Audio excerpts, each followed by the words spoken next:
Við ætlum að fjalla tvær bækur í dag, Ekkert mál og Eftirmál. Þetta eru tvær bækur eftir feðgana Njörð P. Njarðvík og Frey Njarðarsson.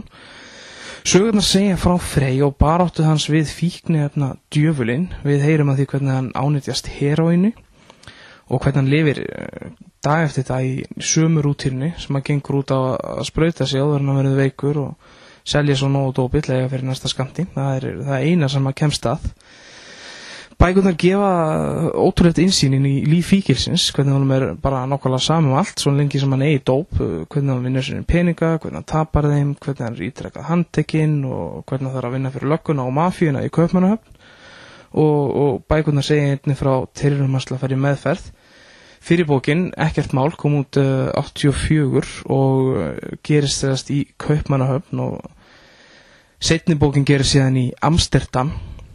Freyr kalla sig reyndar öðrum nöfnum í bókunum en fyrri bókin er afskaplega athyglisverð og ég var strax forvitinn að lesa seinni bókina og gerði þetta bara í einum rykk.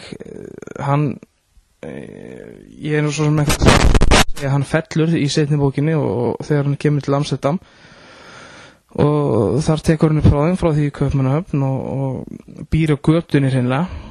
Hangir á flugvellinum og í vonum skjól og peninga og mat og dóp.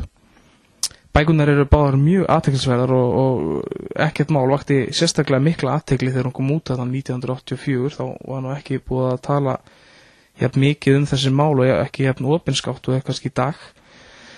En bækurnar hafa einkar gott forvarnagildi og eru rosalegt dæmi hvað fíkniefni geta gert bara ósköp venjulegum ungum dreng.